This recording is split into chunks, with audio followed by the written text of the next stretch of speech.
The administration rolls out its agenda for the new year. Some familiar issues dominating the headlines. President Trump today renewing his demand for a border wall when it comes to immigration reforms, while sidestepping questions on just how far he will go to cooperate with the Russia investigation. There has been no collusion between the Trump campaign and Russians, or Trump and Russians. No collusion.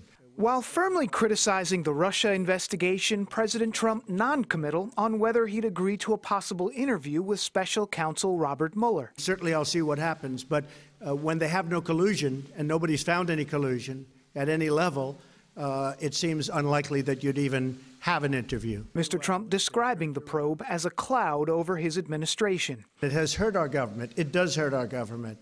It's a Democrat hoax. Earlier, the commander-in-chief criticizing Senator Dianne Feinstein, calling her sneaky for releasing Russia-related congressional testimony.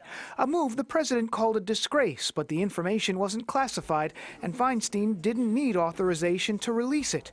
The frustration in line with a separate request while meeting with his cabinet for the first time this year, saying he wanted to change libel laws, signaling a move to block negative coverage like the blowback after the controversial book Fire and Fury. You can't say things that are false, knowingly false, and be able to smile as money pours into your bank account.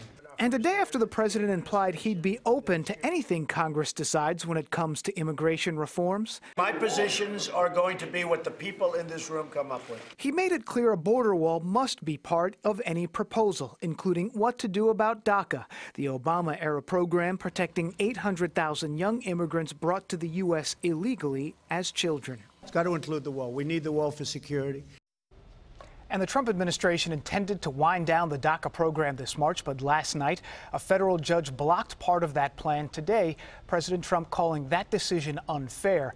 No word on whether the White House plans to appeal.